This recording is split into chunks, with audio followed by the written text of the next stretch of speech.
100 শয্যা থেকে 250 শয্যায় উন্নীত হয়েছে রাজবাড়ী জেলা সদর হাসপাতাল, কিন্তু বাড়েনি চিকিৎসক ও প্রয়োজনীয় জনবল। অনুমোদিত চিকিৎসক পদের প্রায় 90%ই শূন্য থাকায় ব্যাহত হচ্ছে চিকিৎসা সেবা। প্রতিদিন দীর্ঘ অপেক্ষার পরও কাঙ্ক্ষিত চিকিৎসা না পেয়ে দুর্ভোগে পড়ছেন রোগীরা। এমন পরিস্থিতিতে সক্রিয় হয়ে উঠেছে দালাল চক্র। রাজবাড়ী থেকে সহকর্মী শাহিন রেজার পাঠানো তথ্য ও ছবিতে দেখুন প্রতিবেদনে।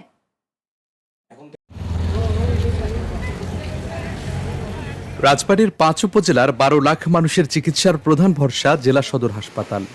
250 শয্যার এই হাসপাতালে প্রতিদিনই বহির্বিভাগে চিকিৎসা নেন প্রায় 1200 রোগী। এছাড়া গড়ে 250 থেকে 300 রোগী ভর্তি থাকেন, কিন্তু প্রয়োজনের তুলনায় চিকিৎসক না থাকায় প্রতিদিনই বাড়ছে রোগীদের ভোগান্তি।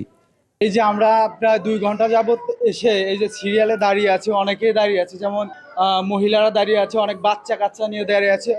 এতটা ভোগান্তি এই রাজবাড়ী সদর হাসপাতালে যেটা বলার মতন না। কে কার আগে বাচ্চা দেখাবে? সবাই তো মা বাচ্চা নিয়ে বেশি ভাবতেছে যে আমি দাঁড়ায় থাকি ভালো, তো আমার বাচ্চাটার আগে দেখাই, কিন্তু আগে দেখাইতে যায় বাচ্চা আরো অসুস্থ হয়ে যাচ্ছে, টিকিট জমা নেয় না।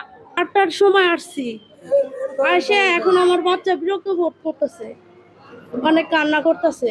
এই যে নানান রকমের জটিলতার ভিতর দিয়ে আমরা যাই, এটা তো মনে করেন যে যারা ভুগে শুধু তারাই জানে, ভুক্তভোগী ছাড়া অন্যরা বলতে পারবে না যে কতটা কষ্টের মধ্যে এখানকার মানুষদের সেবা নিতে। কেউ ঘন্টার পর ঘন্টা অপেক্ষা করেও পাচ্ছেন না চিকিৎসকের দেখা, আবার অনেকে বাধ্য হচ্ছেন অন্য হাসপাতাল বা অন্য জেলায় চিকিৎসা নিতে। এই সংকটকে পুঁজি করে হাসপাতাল চত্বরে বেড়েছে দালাল চক্রের দৌরাত্ম্য।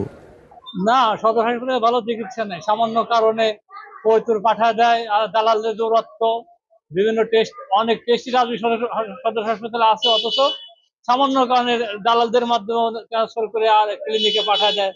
ডাক্তার নাই, আমাকে দালাল ধরে অন্য জায়গায় নিয়ে গেছে, ওই জায়গায় নিয়ে আমাকে 500 টাকা ভিজিট দিয়ে আসছে, ওই জায়গাতে গ্যাঞ্জাম করে আমরা টাকা ফেরত নিয়ে আবার এই জায়গায় আইছি।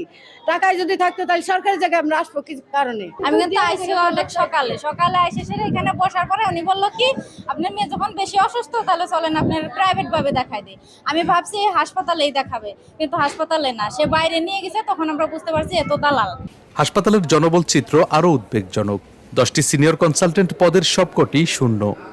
28টি সহকারী সার্জন পদের মধ্যে কর্মরত আছেন মাত্র 3 জন। নেই কোনো জরুরি মেডিকেল অফিসার। শূন্য রয়েছে প্যাথোলজিস্ট, রেডিওলজিস্ট এবং জুনিয়র কনসালটেন্টের একাধিক পদও। ফলে চক্ষু, মেডিসিন ও কার্ডিওলজি সহ বিভিন্ন বিভাগের বিশেষায়িত চিকিৎসা থেকে বঞ্চিত হচ্ছেন রোগীরা। দ্রুত চিকিৎসক ও প্রয়োজনীয় জনবল নিয়োগের দাবি স্থানীয়দের। অনেকদিন ধরে চক্ষু ডাক্তারের জন্য মানুষ এসে ফেরত যায়, যার জন্য ডাক্তার যদি দ্রুত ওই জায়গায় চক্ষু ডাক্তার এবং বিভিন্ন চিকিৎসার জন্য ভালো ডাক্তার আসে, তাইলে মানুষের উপকার আসবে। 2 বছর ধরে চোখের কোনো ডাক্তার নাই। কার্ডিওলজিস্টের কথা যদি বলি, মেডিসিন বিশেষজ্ঞর কথা বলি, কোনো ডাক্তার নেই। হাসপাতাল কর্তৃপক্ষ বলছে জনবল সংকট দীর্ঘদিনের, তবে সীমিত সংখ্যক চিকিৎসক ও কর্মচারী নিয়েই রোগীদের সর্বোচ্চ সেবা দেওয়ার চেষ্টা চলছে।